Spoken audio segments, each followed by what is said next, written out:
কেউ একজন বলেছেন, দোষ দেয় খোদার যার ভাগ্য খারাপ হয়, তার ভাগ্য খারাপ হয় যার নিয়ত খারাপ হয়। না আমার এক হবে, না তোমার লাখ হবে, জানি না হাসির পাত্র কি হবে, তুমি না আমি। অহংকার করো না ওই সুন্দর শরীর নিয়ে, যে শরীর মৃত্যুর পরে মিশে যাবে মাটির সঙ্গে ধীরে ধীরে। সারা জীবন ব্র্যান্ড ব্র্যান্ড করা মানুষগুলো শোনো, কাফনের কাপড়ের কোনো ব্র্যান্ড হয় না। কেউ হেসে হেসে হাসি দিয়ে দুঃখ মোছে, কেউ কেঁদে কেঁদে দুঃখ মোছে। কি কেরামত দেখায় সে?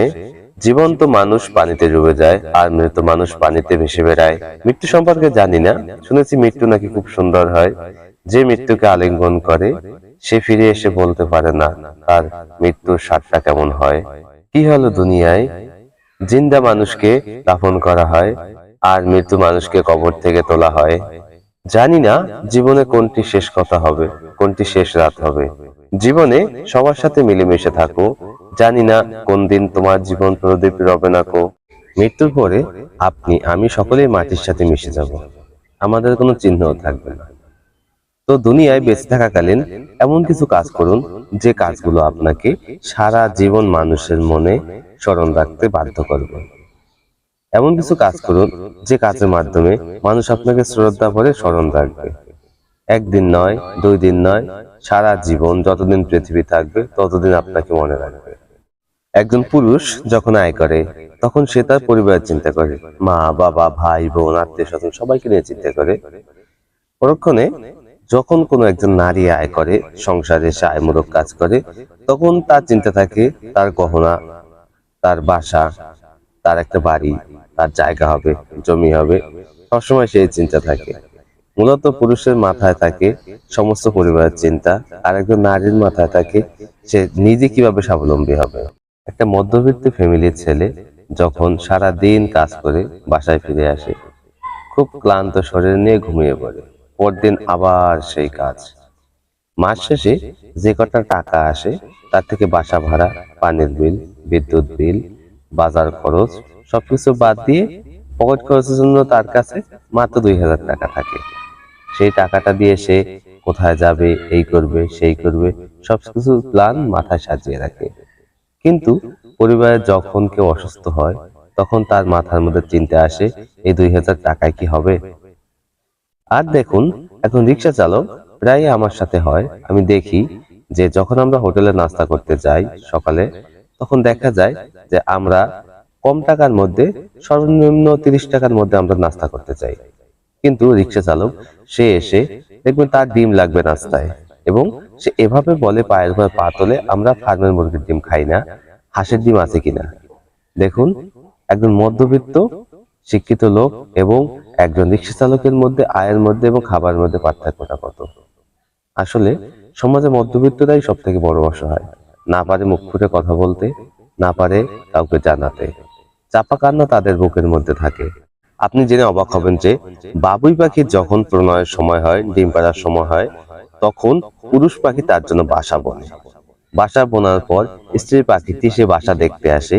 যদি সে বাসাটি দেখে তার পছন্দ হয়, তার সাথে সংসার করার জন্য রাজি হয় এবং সেই বাসায় সে ডিম পাড়ে। হ্যাঁ, আর যদি সেই বাসাটি তার পছন্দ না হয়, তাহলে পুরুষ পাখির জন্য খুব দুঃখ নেমে আসে। আবার তাকে বাসা বুনতে হয়, আবার তাকে স্ত্রী পাখিকে ইমপ্রেস করতে হয়, এবং তারপরে আবার এসে স্ত্রী পাখি বাসা দেখবে, যদি পছন্দ হয় তার সাথে সংসার করবে, অথবা সে সংসার করবে না। আসলে পুরুষ পাখি বাসা বনে। প্রযুক্তি মানুষকে অলস করে দিচ্ছে। আগেকার দিনে যখন আমরা খেলার শেষে, বিকেলবেলা খেলার শেষে যখন আমরা একসঙ্গে আড্ডা দিতাম, তখন সবাই যে যার গল্প এইটা সেটা কথার মধ্যে দিয়ে সময় কাটাতাম।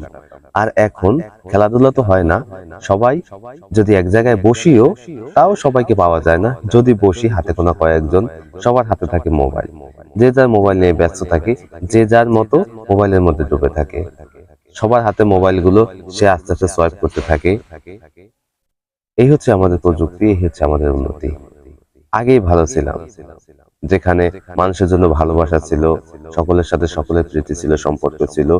এই মোবাইল নামক এই যন্ত্রটা আসার পরে মানুষকে একা করে ফেলেছে। সবাই যে যার মতো থাকে, সবাই যে যার মতো থাকে, সবাই সবাইকে নিয়ে ব্যস্ত থাকে, যে যার মতো মোবাইলের মধ্যে ডুবে থাকে। আসলে প্রযুক্তি কি আমাদেরকে উন্নত করেছে? না, আমাদেরকে আলাদা করে দিয়েছে মানুষের মাঝ থেকে, সমাজের কাছ থেকে, সকলের মন থেকে, যাকে যার মতো করে রেখেছে। এরকম প্রযুক্তি তো আমরা চাইনি। আমরা চেয়েছি এমন প্রযুক্তি, যে প্রযুক্তি মানুষের সাথে মানুষের মনের মধ্যে একটা মিল থাকে, সেইভাবে আমরা থাকতে চেয়েছি। এই প্রযুক্তি তো আমরা চাইনি। কি নিজেকে গরিব ভাবছেন? পকেটে টাকা নেই? আসলে আপনি তো গরিব নয়। যে মানুষের হাত পা সবগুলো ভালো আছে, সে মানুষও কখনো গরিব নয়। আপনার তো শুকরিয়া করা উচিত যে আল্লাহ তাআলা আপনাকে সুস্থ সবল করে দুনিয়ায় পাঠিয়েছেন এবং আপনি এখনো সুস্থ রয়েছেন। একজন সুস্থ সবল মানুষ একজন অসুস্থ মানুষের থেকে অনেক অংশে সে ধনী। কারণ অনেক মানুষ আছে হাত নেই, পা নেই, পঙ্গু, প্রতিবন্ধী। আপনি তো সেরকম নন, আপনি তো পরিপূর্ণ সুস্থ। তাই আপনি হচ্ছেন পৃথিবীর মধ্যে সব থেকে ধনী মানুষ। আর টাকা পয়সা দিয়ে কি হয়? টাকা পয়সা তো সবারই থাকে, কিন্তু শারীরিক যে সুস্থতা, এটা হচ্ছে আল্লাহ তাআলার দান। যে সুস্থতার কারণে আপনি আপনার জীবনকে সঠিকভাবে উপভোগ করতে পারেন। আপনি সব থেকে ধনী মানুষ। মধ্যবিত্ত না খেয়ে, না শুয়ে, না ঘুমিয়ে টাকা জমায়, যেই টাকাটা তার ভবিষ্যতে কাজে লাগবে। কিন্তু না খাওয়ার ফলে আল্লাহ দেয়া শরীরটাকে কষ্ট দেয় এবং এক পর্যায়ে সে নানান রকম রোগে অসুস্থ হয়ে পড়ে। তখন তার জমানো টাকাগুলো তো যায় এবং সাথে সাথে তার যে সম্পদটুকুও ছিল, জায়গা জমি ছিল, সেটুকুও যায়। তাই বলি কি, আয় করার সাথে সাথে আপনি আপনার নিজের শরীরকে পর্যাপ্ত পরিমাণে খাবার দিন, যে খাবারটা আপনার শরীরকে সুস্থ রাখে। আপনার শরীর সুস্থ মানেই আপনি একজন বড় একজন ধনী মানুষ। আপনার মতো ধনী কেউ নেই। একজন সুস্থ সবল মানুষ হচ্ছে পৃথিবীর মধ্যে সব থেকে ধনী। তাই বলি, শরীরটাকে সুস্থ রাখুন, নিজের জীবনকে ভালোবাসুন, জীবনকে ভালোবাসতে শিখুন, জীবনকে ভালোবাসুন। ধূমপান ত্যাগ করুন। আপনি যে ঠোঁট দিয়ে, যে ফুসফুস দিয়ে সিগারেট অথবা বিড়ি আপনি পান করতেছেন, ধূমপান করতেছেন, আসলে সেই শরীর, সেই ফুসফুস, সেটা কি আপনার?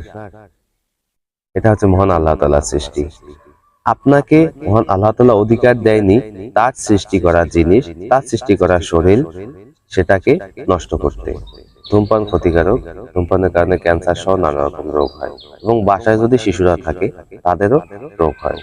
তো আসুন আমরা ধূমপান পরিহার করি, সমাজকে গড়ে তুলি সুন্দর সুশীল সমাজ।